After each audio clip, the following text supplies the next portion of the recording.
All right. Good evening, guys. Can you hear me okay? I can hear you. I can hear you. Good. We can all hear each other. That's great. Nobody else can hear us, but Yeah. So it's a little bit breezy tonight, but it's pretty clear. Humidity is low, so I think we're going to be able to do what we want to do. Before we get started, I want to thank our sponsor, Fremont Bank, for helping us make these programs possible. And as all of you are, I'm certain, aware, the Chabot Space and Science Center is particularly reliant in community participation right now. The center is closed for COVID. We hope to open up during the summer or early fall. And until then, we rely on community donations to keep our programs active and to keep our facility in good health so we can open up without a lot of problems later in the year. So please, if you're on Facebook, note that there is a donation button, and please donate to the Chabot Space and Science Center. If you're on YouTube tonight, visit the chabotspace.org website, and there'll be instructions on how to make a donation or become a member on that site. I also want to give a shout out to a viewer from a few weeks ago who is a screen printer up in Redding, California, Boundary Waters. He enjoyed our program so much that he screen printed a bunch of hats and beanies for our volunteers here with the Chabot logo, and we're very appreciative. It's getting kind of cold at night, so thank you, Boundary Waters, and we appreciate your participation and your help. Uh, all right. Well, we're going to do something different tonight. Yeah. We have twice as many computers and twice as many cameras. So that means we'll have twice as many problems and it'll take twice as long to do everything. But what we're going to try. Mr. Optimism there, Yeah. huh? yeah. So what we're going to try to do tonight is photograph an asteroid, a near Earth asteroid. And we practiced this last night. So we're not doing this completely cold. And we're going to try to show you how we do that and how we create animations of asteroids in real time. And we'll be able to do that and also see some other astronomical objects tonight, time allowing. So, Gerald, though, why don't we get started with something more ordinary, and we'll take a look at M42 and look at the Orion Nebula, and while we still can, because it's getting into spring and we're not going to be able to see Orion too much longer. So I'm going to share the camera, the DSLR camera. Okay, let me slew to M42. All right. You're a poet and you don't know it. Yeah, Yeah, hold on here. Get this probably a camera. good thing, too. All right, here we go. Hold on for a sec. I gotta get the camera working here.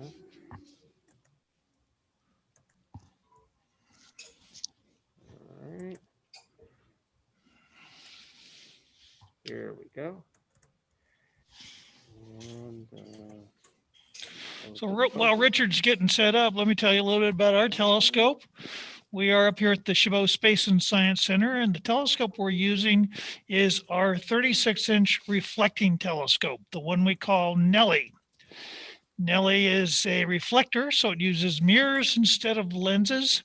It's also our only computer-controlled telescope. So you'll hear us talking a little bit about controlling the telescope, moving it with the computer,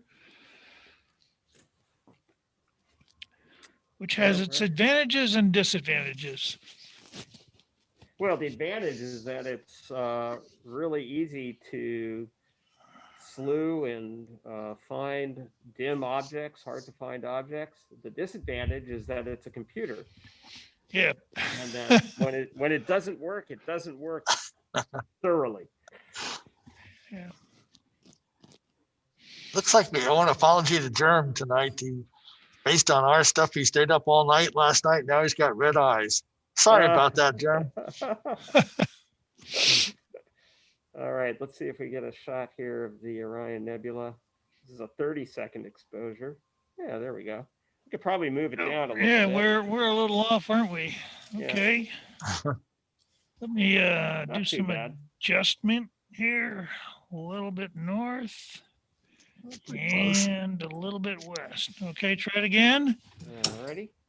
So the object we're going to be looking at is called the Orion Nebula, sometimes known as the Great Orion Nebula. It's a huge cloud of gas and dust, a little over 1,300 light years away. It's one of the most popular objects for astrophotographers to photograph because it's very easy to find and it looks pretty spectacular even in small telescopes. In fact, you can see it even with a pair of binoculars. The Orion Nebula is a cloud of gas and dust that is condensing, and as it condenses, it forms new stars. So there's a whole bunch of new stars that are forming. We're going to see here in a second. There you go. Yep. Probably need to do one more adjustment here. So what you see in the center there, the brightest region there is there are actually 4 stars there. We call those 4 stars the Trapezium. Those 4 stars are very young stars. They're type O and type B stars, which are the hottest type of stars. So hot stars don't last very long. A hot star uses up its fuel much faster than a cool star. Our sun is a much cooler star than these stars. So these stars that you see are maybe not even 1 million years old yet. And they probably won't live more than about 100 million years total time, and possibly less. But right now, they are among the first stars to have formed out of this huge cloud of gas and dust. And they are emitting not only a lot of light energy, but also a lot of ultraviolet energy, which I guess is just another form of light energy. And that energy is actually pushing the cloud away from those stars. So the trapezium has created a pocket within the cloud. The cloud is now kind of surrounding it on 3 sides, if you will. There we go, nice and centered up Nice. now. I'm going to take a shorter exposure so you could see the trapezium a little bit better Okay. on the next one. It's going to do 10 seconds. Talk about that a little bit. Now, the Orion Nebula is located in what's called the Sword of Orion. So if you go outside and look up at the Orion constellation right now, you'll see 3 stars in a row. They are evenly spaced. They are not the 3 stars you see in this image, but the 3 stars you see with your naked eye are what we call the belt of Orion. And if you look at the Orion constellation, below the belt, you'll see a fainter string of stars we call the Sword of Orion. Some people call it the Dagger of Orion. And what we're looking at here is just in the central part of the Sword of Orion. Everything you see would look like just a faint smudge in the center of the sword if you were looking with your naked eye.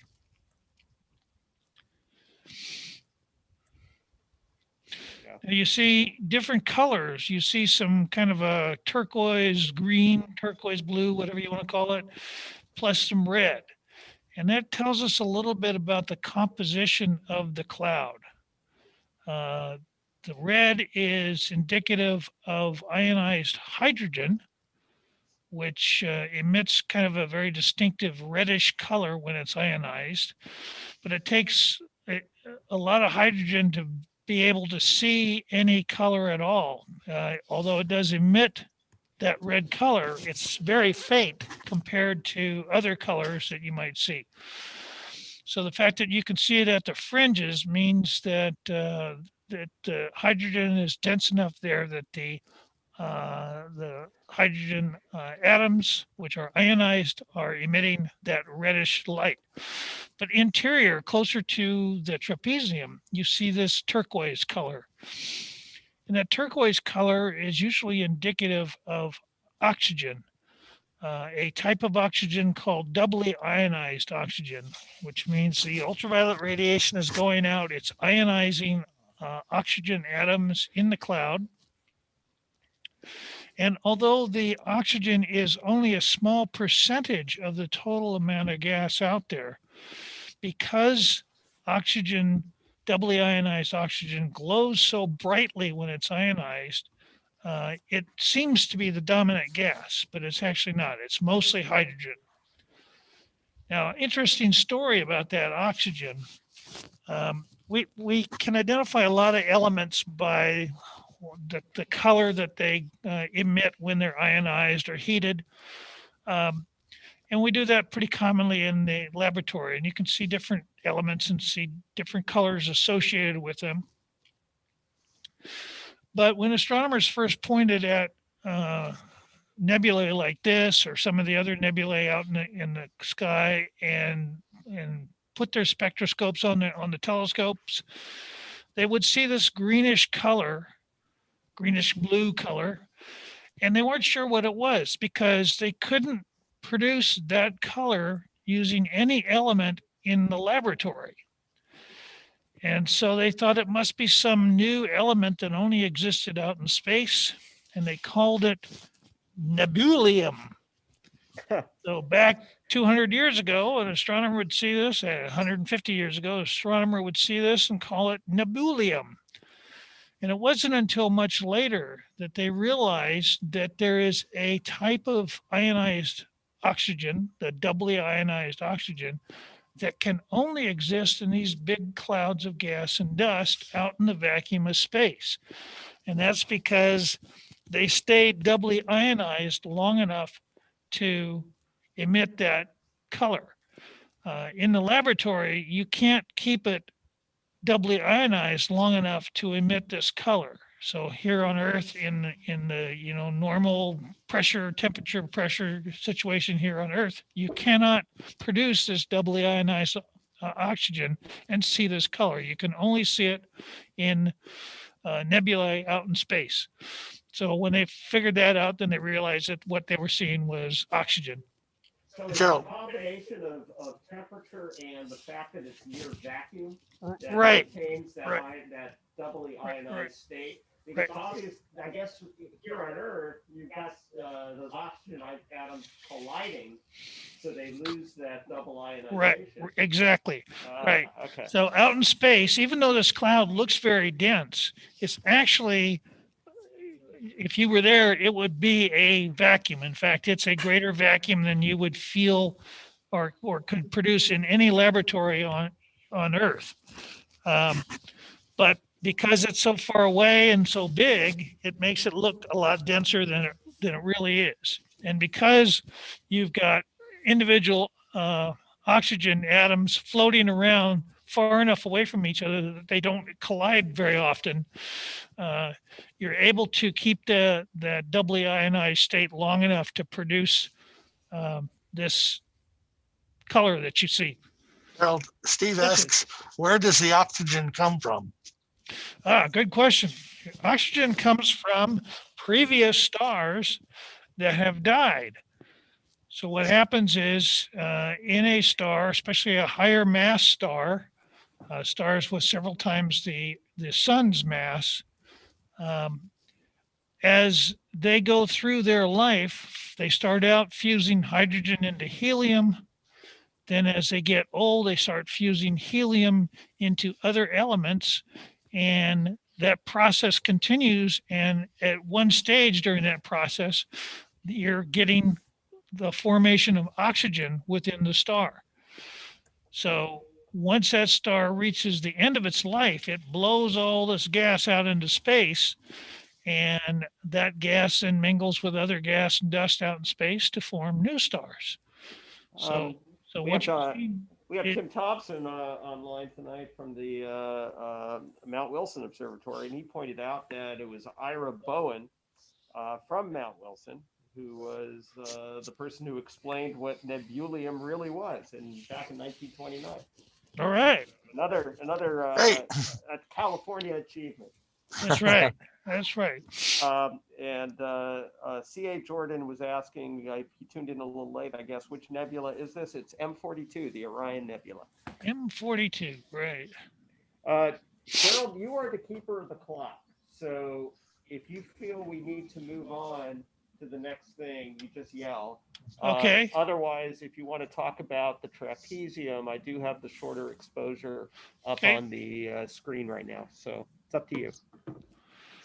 Okay, well, I spoke a little bit about it. Again, these are type A, or I'm sorry, it's type O and type B stars, very hot, very young stars, very massive. So they generate a lot of their energy as ultraviolet radiation, which is ionizing the cloud, and that's how we get the glowing colors. And those stars will not last very long. But embedded within the cloud are dozens, probably hundreds more stars that are still in the process of forming. And those stars are smaller, lower mass stars that will last a lot longer once they emerge from the cloud. Eventually, all those stars that are forming in this cloud will emerge from the cloud will dissipate and leave behind hundreds of stars that all form roughly at the same time and roughly at the same distance, and they will drift around the galaxy for a while as what we call an open star cluster, and then eventually the stars will all separate and kind of go their separate ways. But we're talking millions of years for that process to happen. Another interesting question, Gerald. What causes the hydrogen and oxygen to be ionized, and what causes it to stay double ionized for so long? Okay, the ionization process, the ultraviolet radiation from the hot stars, the trapezium stars, hits individual hydrogen atoms and oxygen atoms, and the energy is absorbed by the electrons. So a hydrogen atom has a proton in its nucleus, has an electron orbiting around it. That electron absorbs some of that ultraviolet radiation, which increases the energy state of the electron. It actually jumps to a higher energy level. And when it drops back down to its original energy level, it emits that reddish color that you see. And the same thing is true with the oxygen atoms. Individual oxygen atoms, the electrons absorb some of that ultraviolet radiation, knocks one and then the other electron up to higher energy levels, and then when they drop back down, they emit that light. So we call this an emission nebula because the light is being emitted by the nebula because it is being ionized by the. I'm sorry, I got something stuck in my throat here. Are you eating those granola bars again? No, I think it's a mask, So anyway, those atoms are being ionized by the ultraviolet radiation coming from those really hot stars in the trapezium. And then what was the other part of the question? I think you got both parts. Yeah, I think you answered all of it in the Okay. last couple of segments. But related to that is somebody was asking, well, where does the oxygen come from in the first place?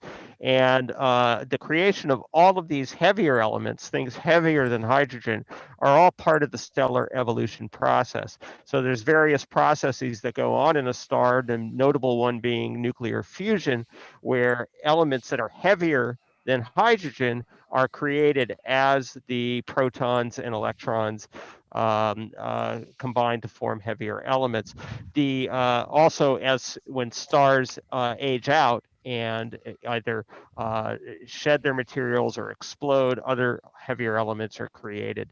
So it's all part of this evolutionary process. And depending on how much we see in a star by looking at its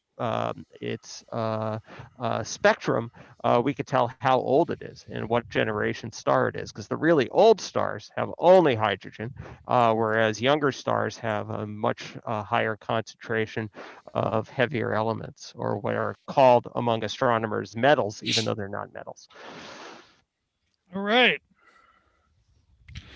Well, I think we've said enough about the Orion Nebula. Yeah. Well, one of the things I would encourage people, if you get a clear night here in the next week or two, and you've got a pair of binoculars, go out and look at the center part of the sword of Orion, and even with a pair of binoculars, you'll be able to see this. You won't see it in as much detail, but you'll definitely see that there's a little fuzzy patch there, and that is the Great Orion Nebula. There's one more question about the oxygen and hydrogen there. Is there a reason why there's such a little amount of ionized hydrogen compared to oxygen? I don't think that's really the case. Actually, it's the other way around. Yeah. Yeah. It just looks that way because of the.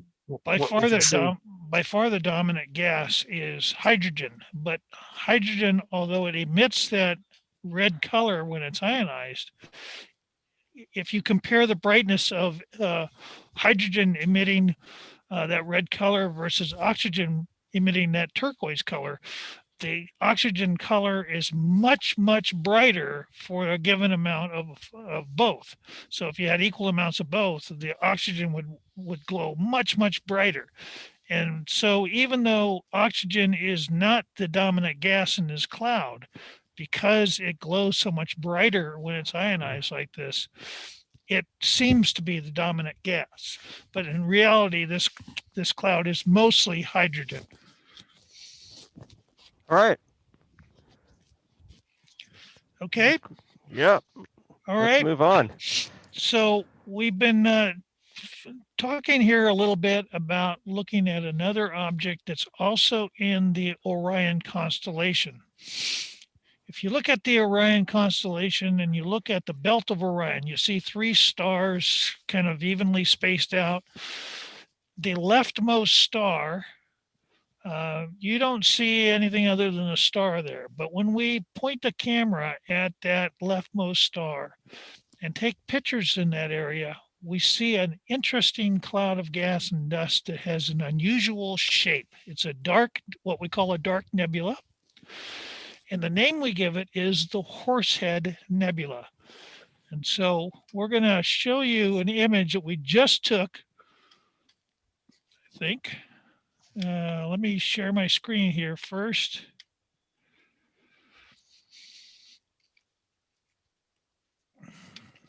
I think I'm going to share the right screen. It's your CCD ops. Yep. And this is it. This is maybe. There we go.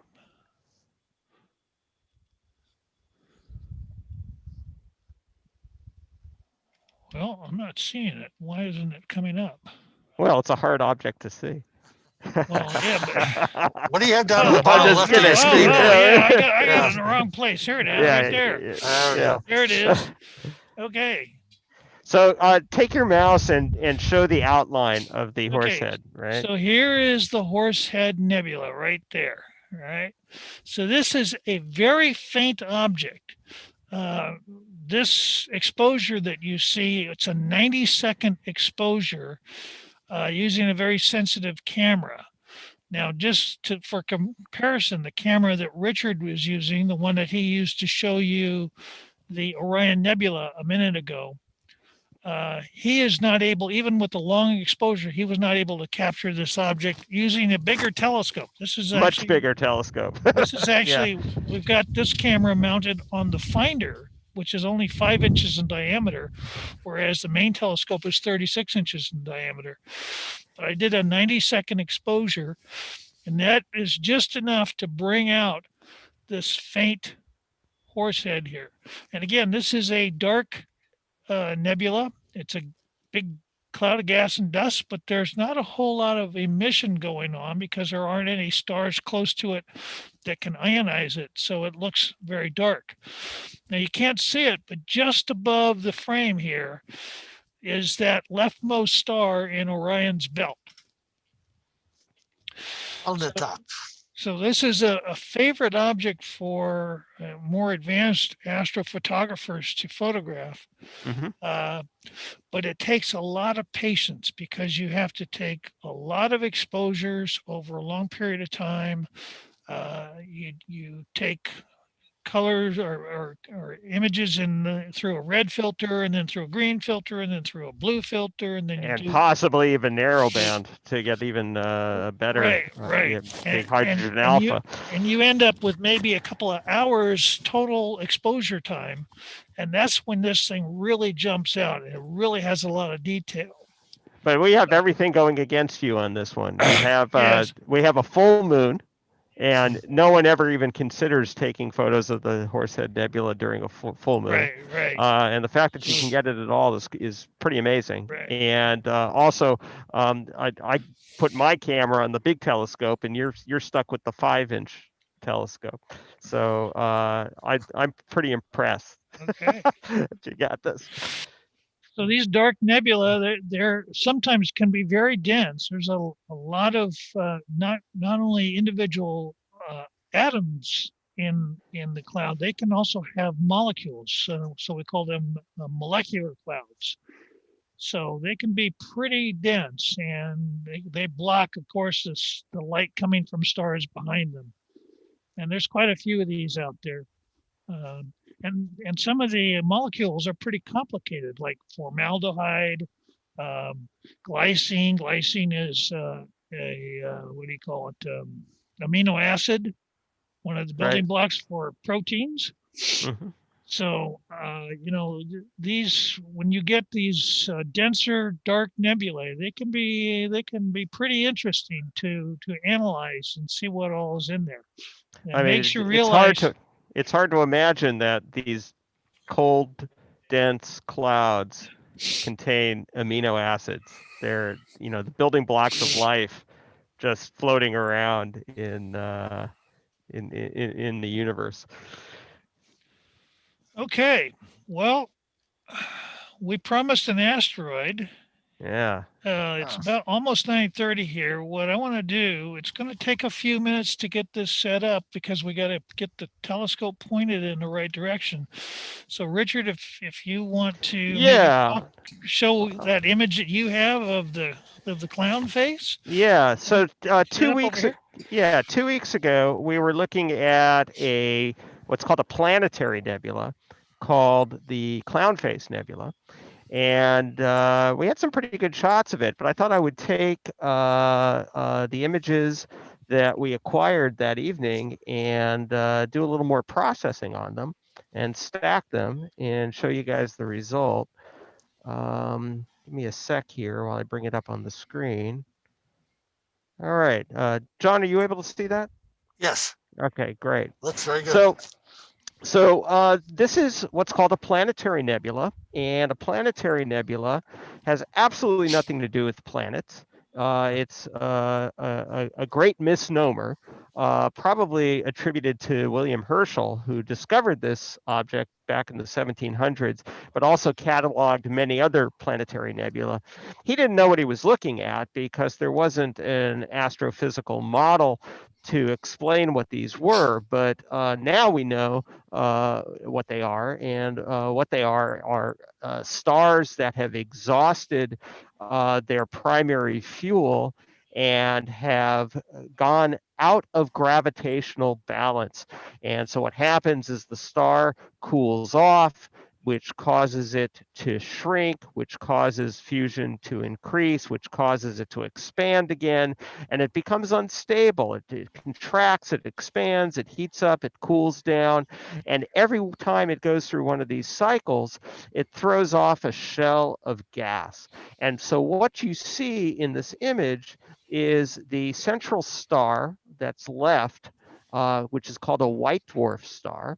And around it are these shells of gas that extend out for many, many light years. And what I tried to do on this image was bring out these kind of these fuzzy filaments that you see around the edge. For those of you on a computer screen, it's probably a lot more obvious than those of you who are looking on a phone on Facebook. But if you have the ability to magnify or zoom in on this image, you'll see that there are these linear filaments that are extending out from the white dwarf star towards the edge of the nebula those filaments are about a light year in length. I mean, it's a massive structure. And all of those patterns are caused by ionizing radiation coming off of the white dwarf star, basically a very powerful solar wind. And the nebula itself is about 6,500 light years away. So you could think of one of these filaments as being 1/6000th of the distance from Earth to this planetary nebula. Now, it used to be called the Eskimo Nebula, and we don't call it that anymore. There's, a lot of good reasons that that the IAU and NASA decided that it wasn't a good name for it. And now we also have viewers that are scared of clowns, though, Richard. So that's right. Apparently, that's the case. So we have it's now called the Clown Face Nebula, and apparently, according to an article I read today, NASA doesn't want to call it the Clown Face Nebula because that is also offensive, and maybe offensive to calorophobes and people who are afraid of clowns, or maybe it's offensive to the clowns themselves.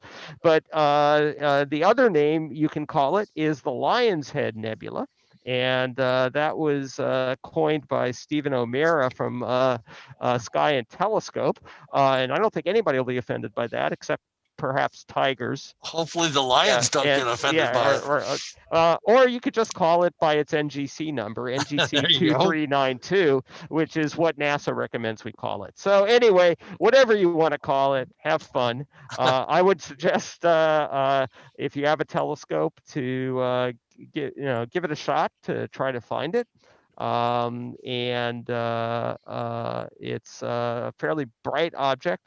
It's not that easy to see those filaments, believe me. You'll need some aperture, or you'll need to do some astrophotography to see those. So anyhow, that's that.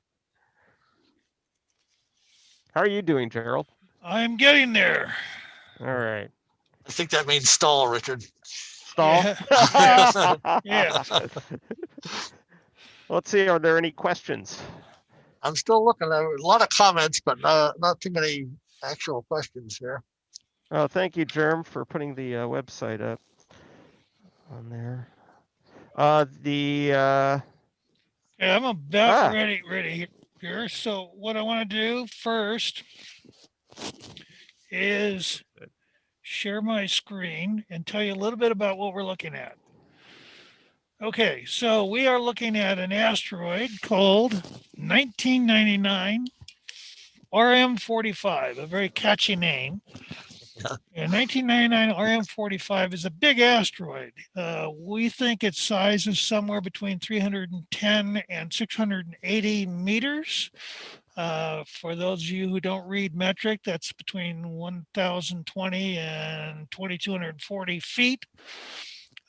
It's going to make a sort of close approach on March 2nd. At 19 hours, 52 minutes Universal Time, which for those of us here on the West Coast of the United States, that's 12:52 in the afternoon, Pacific Standard Time. But it won't be too close. You don't have to duck. No, it's actually going to be 7.62 times farther than the moon. That translates to about 2,930,000 kilometers, or 1,821,000 miles. Its velocity relative to the Earth is about 20.04 kilometers per second, or 12.4 miles per second. So it's really smoking out there. And as it's moving along, fortunately, it is not going to hit the Earth. In fact, we've projected its orbit out almost 200 years, and there's no chance of any collisions with the Earth for at least that long. But if it were to collide with our Earth, on entering our atmosphere, the energy that it would have is 2.01665 times 10 to the 19th joules, which translates to 4,819 megatons of TNT. So bigger than any nuclear bomb you've ever seen, heard of, or anything like that. So that's what we're going to be viewing. So I'm going to switch now to my other computer here. Like Richard said, we are. Yeah. Twice as much confusion. Yeah. There we go. Okay, Very so good. here we go. I'm taking images here, and you probably can't see it right now, but in these images is the asteroid. It's going to be one of these fainter dots that you see in here. But what we're going to do here in a second is take some of these images and process them the way we would do asteroid image processing. So I'm going to go ahead and show that to you now, and you just kind of talk you through the process that we're going to go through. So we're collecting images. Each of these is a 6-second exposure, and the interval is roughly about 18 seconds or so in between each image. And what I'm going to do now is I'm going to start processing them, and I'm going to kind of walk you through it as we do that. So the first thing we want to do is not look at the horse head images. We'll look at these guys here. So we'll grab the first few of these images that we're taking. All right, you see them there. And now what we want to do is called plate solving. So we've got a picture. We've got a whole bunch of pixels in this image and stars in the image. And what we want to do is figure out where we are looking and what the coordinates are of all these stars. So what we need to do is try to identify the stars. Once we know the coordinates of the stars, once we've identified those stars, we can then create an equation that equates the pixel position, the XY position of a pixel, to the corresponding stellar coordinates that we use. So we use a system called rate ascension and declination. It's sort of the same as the coordinate system that your GPS uses, except our coordinates are on the sky instead of on the earth. So we're going to do that now. And to do that, I'm going to tell the computer where we're pointing the telescope and give it an approximate location. And then the computer is going to go out and it's going to query a database called Gaia 2. Gaia is a spacecraft that is in orbit, and it is mapping the night sky. It's identifying the locations of millions, or actually billions, of stars in the sky and how bright they are and what their exact coordinates are and other details about them. And that's been downloaded and we've now have a large catalog of all the ones that they've already identified. And so we're going to use that catalog to try to plate solve these images. And so it's downloading the images from the database, and then it will compare it to the stars, and we've had success. So all of the stars that you see with green circles around them, those are stars that it was able to match to the database. So we now have these stars, or the coordinate system. And if you look down here at the bottom, right down here, as I move my cursor around, you can see the right ascension, RA, and declination, DE, of wherever my cursor is positioned in these images. Okay, so that's step one. Now let's just see what happens when we blink through these. I didn't want that to happen. Here we go. All right, let's see if we see anything moving. I think I might barely. see it. I see it. I think I see it too. Where? Just north of where you are now. Yeah. Now east. Go east. Oh, right here. East. Right Yeah. there. Right there. Yeah. It There is. it is. Okay. Yeah, That's yeah. not what I was looking at. Okay, yeah, you're right. Okay, yep, you're right. So it's pretty faint in this image, but here it is, and I can stop it from blinking, and I click on it, and I can get some data about it. So here we've got a circle around that little dot. This is what we call a point spread function. It's a way of mapping the intensity of the pixels around the center of that dot. And that tells us a little bit about the quality of the image.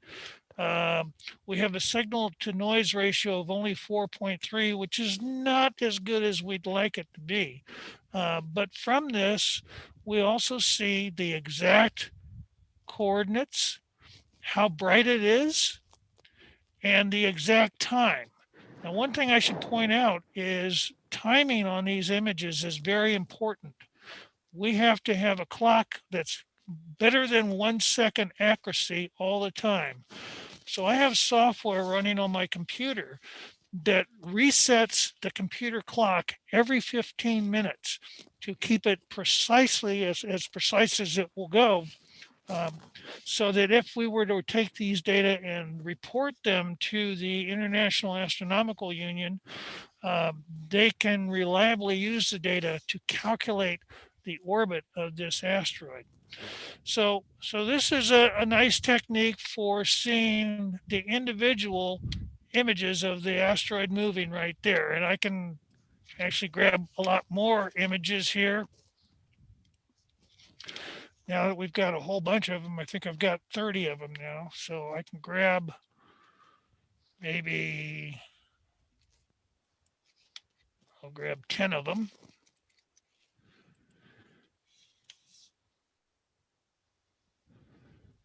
All right, we'll go through this same process again.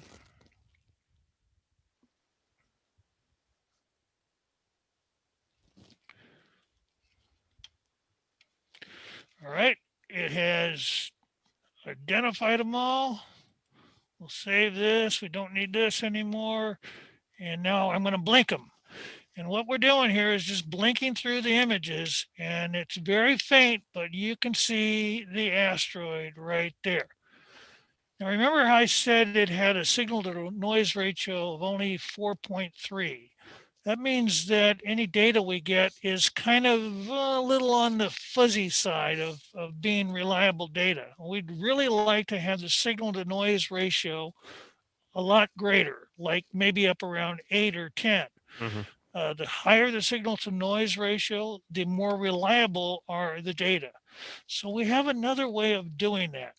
So I'm going to close all these images, and I'm going to grab this in a different way. All right, we're going to do what's called stack and track, or I think maybe it's track and stack is actually. So what we're going to do, I'm going to grab just as a for instance, 5 of these images. And based on data that I was able to download earlier today from the Minor Planet Center, I know that this asteroid is moving across the sky at 26.29 arc seconds. Arc seconds is a measure of angle.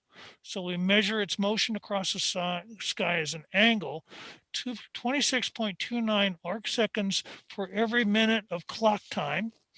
And the direction it's moving is 278.3 degrees. So that's its direction on the sky, which means it's moving basically to the west. So now what the computer is going to do is it's going to stack the images, but it's going to stack them based on the motion of the asteroid, which makes all the stars stretch out. But the asteroid is a nice bright dot here. And now if I do that with a few more sets, I did 5, right? Yeah. Yeah, okay, so let's go 6 through 10.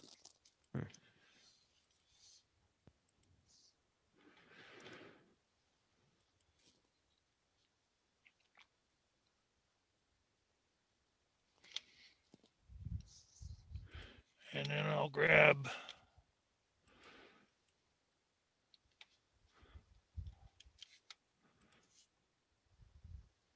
come on, 11 through 15.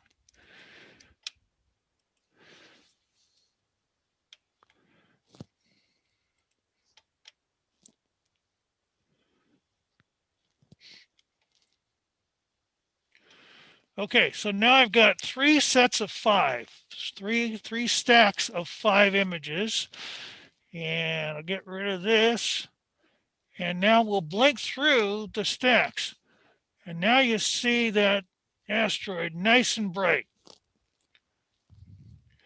That's a great trick. Yeah. Now we could follow it for a while as it moves across the sky, but what we like to do is actually get some data. So I'm going to stop the first image, and we're going to click on it, and the software is going to grab that data. Now notice how cleaner the point spread function is. So the point spread function is much cleaner because we have a much higher signal to noise ratio. We now got a signal to noise ratio of 10, which is just right. So this object has an IAU designation of J99 R45M. And I'm going to copy that because we're going to do that all 3 times. And so we've got a nice point spread function, good coordinates and everything, good time. So we're going to accept that. And you notice it puts a little the bench over there. Take a look at. I'm not sure. Yeah, forgive us here for a second. We got a little bit of an interruption going on here. Sorry about that. So you notice here that there's an identifier. It's kind of hard to read here, but we put a little purple circle around our dot. I'm going to go to the next image, do the same thing.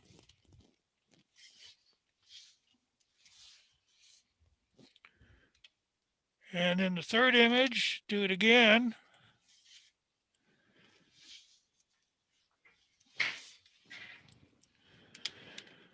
And now I've got in each image, got a nice purple circle around it. So when I blink through them, it's a lot easier to follow them. Now, while I was doing that, the computer was storing the coordinates for each of those positions and automatically creating an email. And so this is the email right here.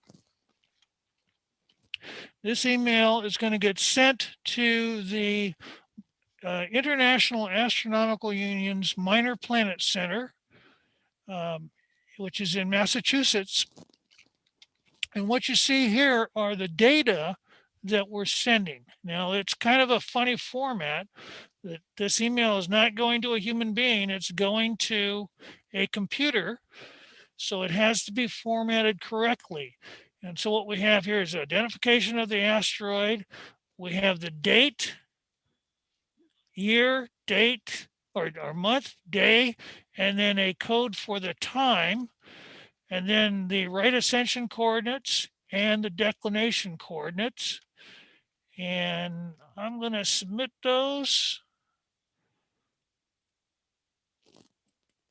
And away it goes.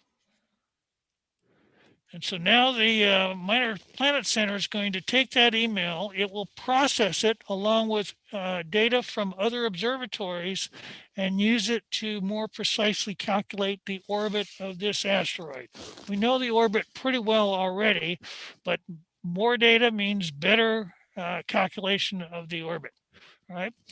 So the process that you just saw us go through is how we search for and track for near-Earth asteroids. We point the telescope at a region of the sky. We take multiple pictures of that region, and then we go through the process that you just saw, and we look for that moving dot across the sky. The dot just looks like a star. In fact, the word asteroid means star-like. And we just look for a star that's moving, and then we get the data and the process that you just saw and submit it. And that's how we end up with more than 26,000 near-Earth asteroids already cataloged. We find new ones every week. We think there's probably 1 million near-Earth asteroids out there. So we still have a lot of work to do to find all of them. So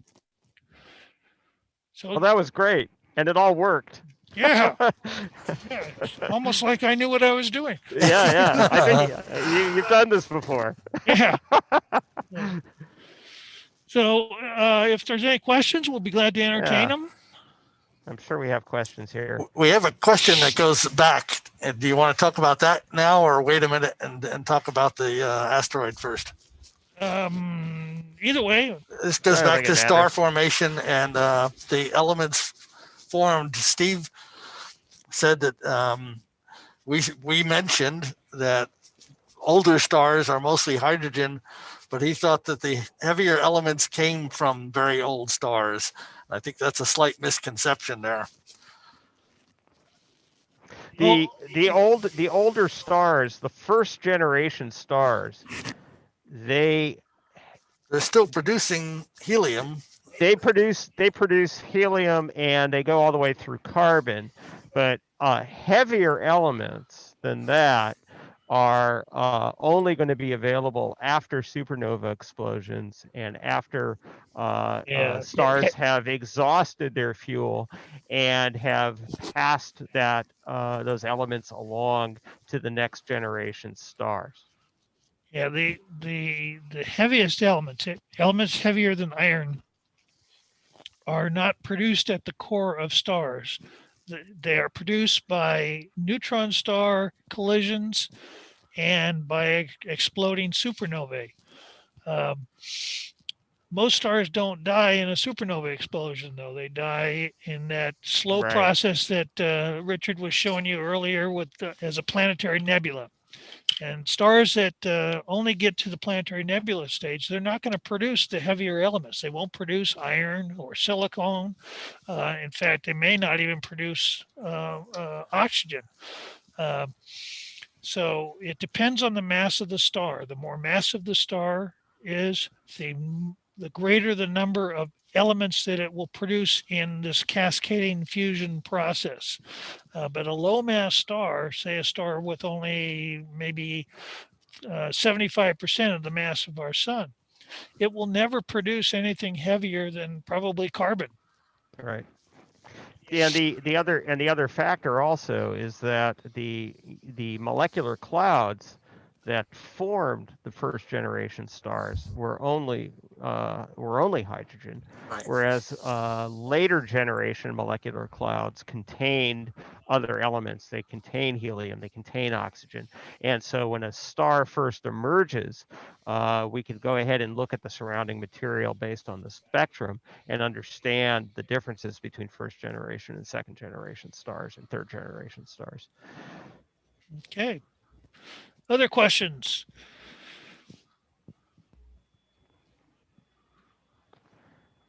Let's see.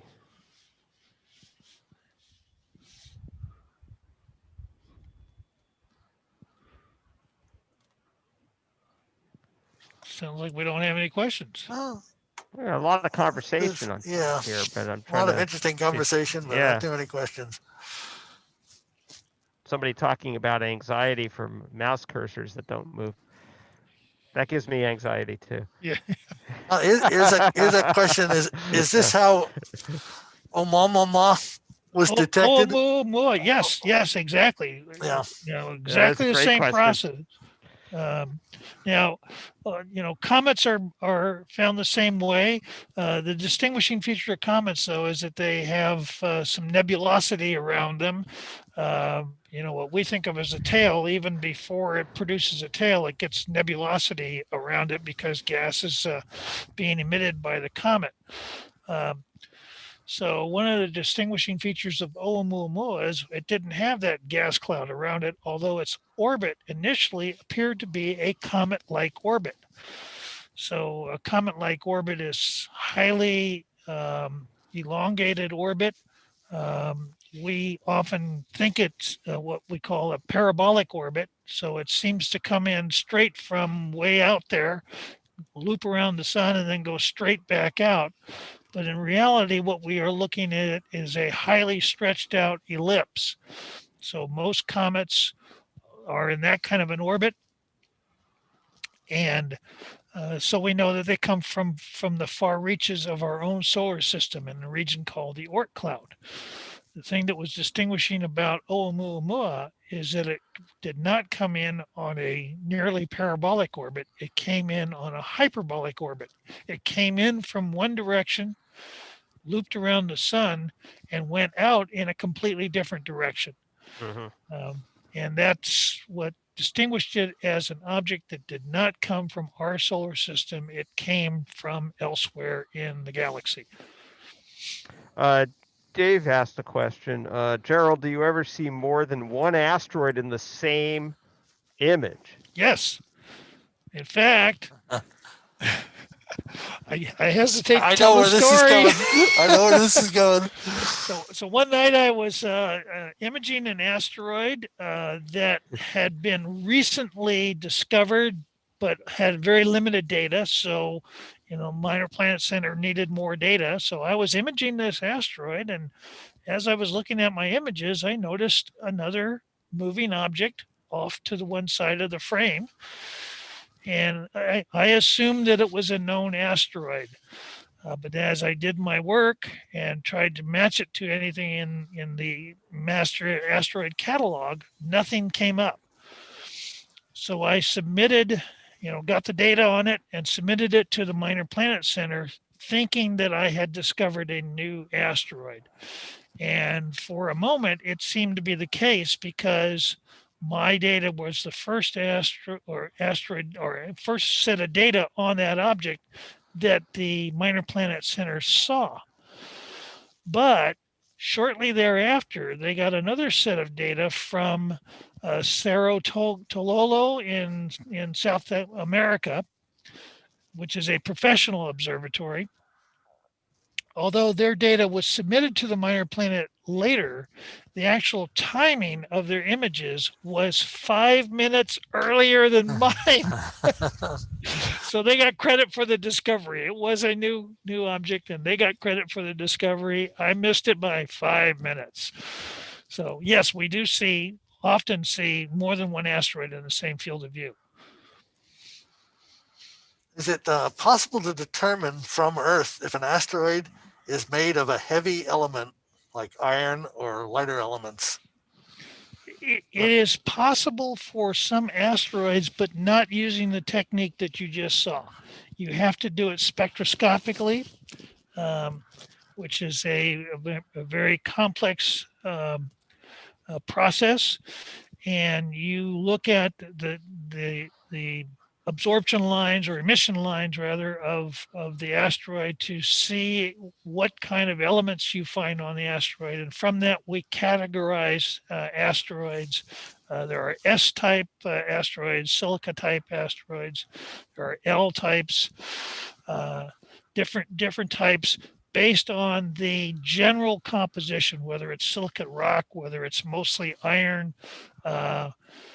There's a type of asteroid called a rubble pile asteroid, and there's some different classifications that are done, and it relies on that spectroscopic analysis. It's not a thorough understanding of the elemental composition, but just a kind of a generalized understanding. It's all silica rock or all iron or something like that. But beyond that, you would have to actually get a sample to really know what the composition was. So we recently had 2 spacecraft sample asteroids, one at Bennu and one at Ryugu. Those are 2 asteroids. The Japanese sampled Ryugu, and the United States sampled Bennu.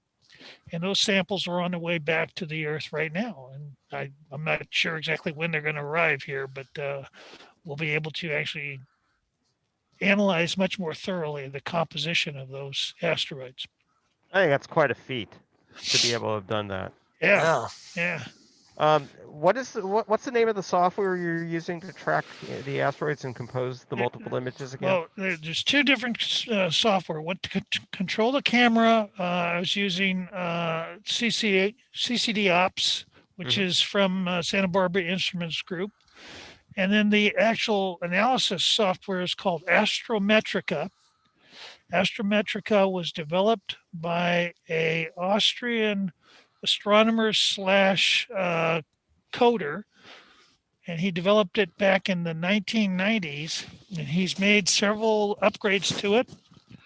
And it is now widely used by observatories that do asteroid tracking. Again, it's called Astrometrica. He lives in Austria, and he's very supportive. There's a whole user group that submits questions to him if they're having trouble using the software. They submit recommendations to him, and periodically he comes out with upgrades to the software.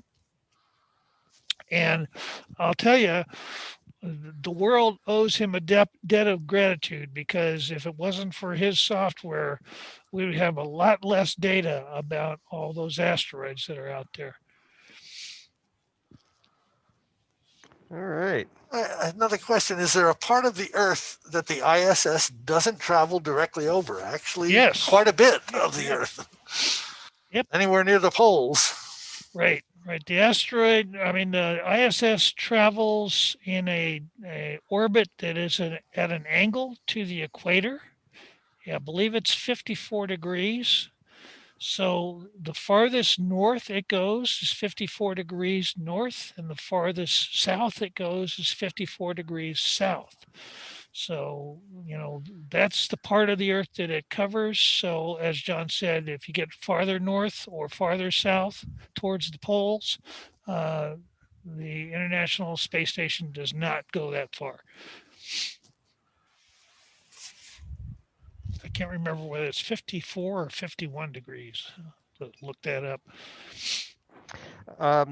I remember from the various talks I've heard, including Tim's, that Oumuamua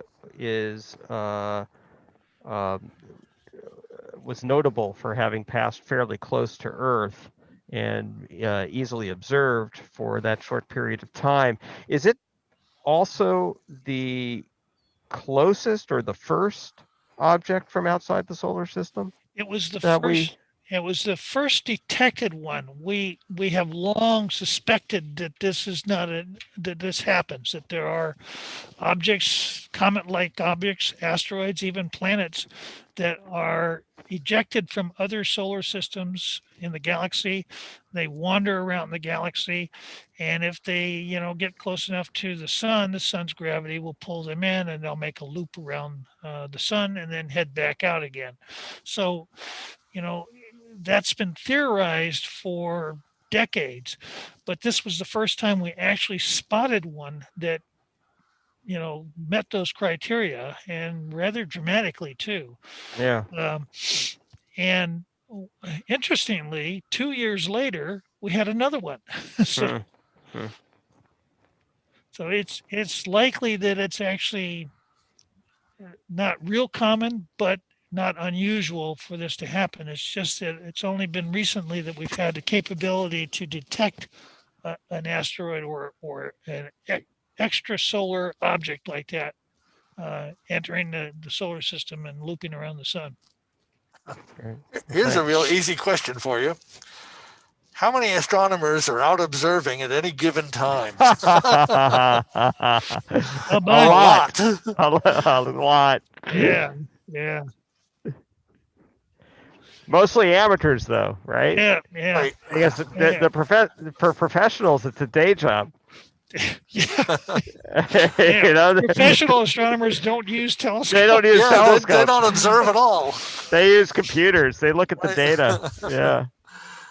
Yeah, we actually had a professional astronomer up here. I'm not going to give the name because I don't want to embarrass anybody, but we had a professional astronomer up here just a couple of days ago filming a documentary. And that astronomer actually studies the star Betelgeuse, which is the big bright star up in the shoulder of Orion, but had never seen it through a telescope. So while the crew was up here, I pointed this telescope at Betelgeuse and said, "Come on over and take a look." And it was pretty exciting. It was the first time this individual had ever seen Betelgeuse in a telescope. even though for the last several years they have been studying it and writing papers on it and so on. So that's the nature of professional astronomy. They spend more time looking at computer screens than actual telescopes. Kind of like the rest of us these days. Had a couple of requests to look at Sirius. We can Yeah, I just still saw those. barely get it if you. Oh yeah, you we like. can get it. We can get it. Yeah. Oh yeah. Okay.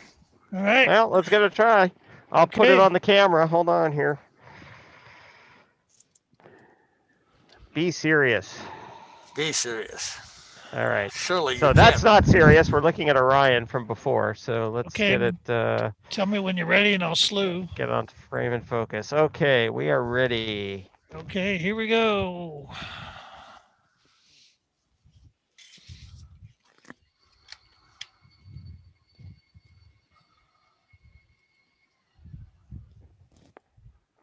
Okay. A little off center there. You see it? Yeah, hang on here.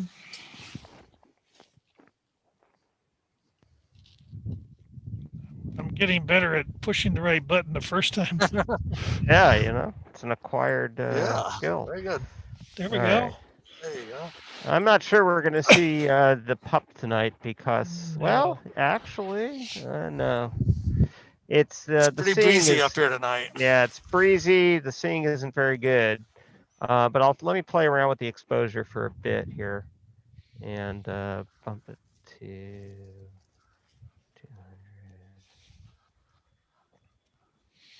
200. Well, hold on here.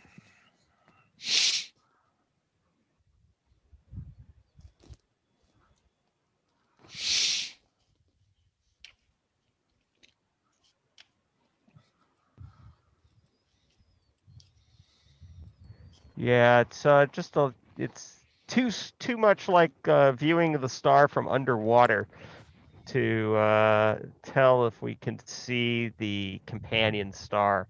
You really need to have good seeing and very steady skies, especially on a large aperture telescope, to be able to do that. Yep. I'll play around a bit more, but I don't think we're gonna have any success teasing it apart from just the jumpiness. A very small companion and very close to the star. So I just tried it with the other camera on the other scope, but unfortunately, Sirius being the brightest star in the night sky, it's totally saturating that camera. Yeah. That camera's not a good camera for this kind of viewing.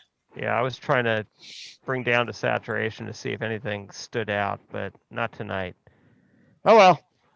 We had some success about a month ago. We looked at it and we think we saw the companion, but it's really depends on the seeing. It really depends on the quality of the sky. Well, they're serious. Yep. For what it's worth. Yeah, I've got actually a bunch of thermal blooming going on with this, so it's even at the shortest exposure, it's just totally saturated. So sorry. Well, Germ, the humidity's low tonight. We had low humidity. It was in the 60s, 65%, something like that. So that's not the issue tonight. 52% now. Oh, it's dropped. Yeah. It's getting even drier. Yep. But it's upper atmosphere stuff and wind that's is causing our issues. It's tonight. pretty windy up here. In fact, they've had some warnings about potentially gusts in excess of 30 miles an hour across the mountaintops. So not good viewing conditions. Wow, that's interesting. So Tim mentioned that Walter Adams measured the gravitational redshift of Sirius B with the 100-inch at Mount Wilson in 1925. Well, that's interesting. Bit of history there. Yeah.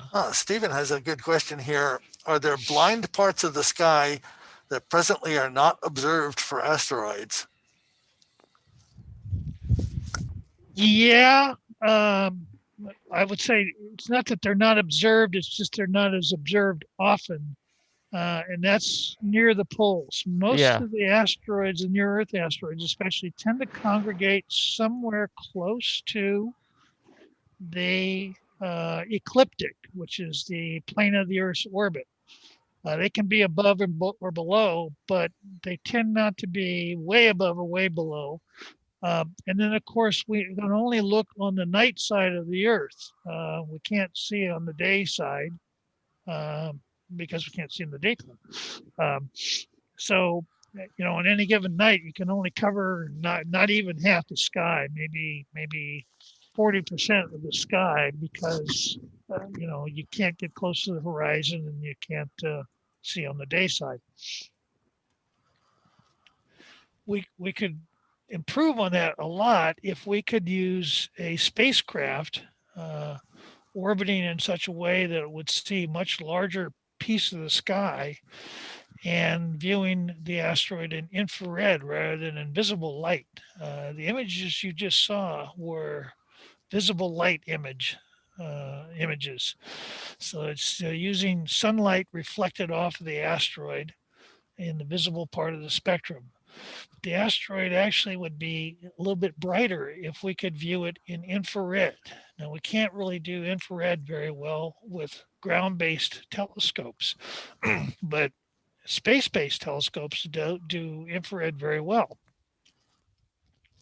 So there's a proposal before NASA right now for a spacecraft called NEO-SM, and it is a spacecraft that will use an infrared camera to look for near-Earth asteroids sometime in the future.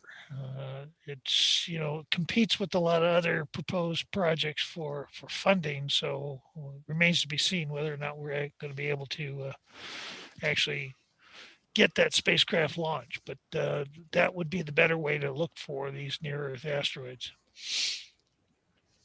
All right. Well, we're at 10 after 10, so I think we're probably going to bring it to a close tonight. Okay. This worked out pretty well with this telescope. It did indeed. Doing both cameras.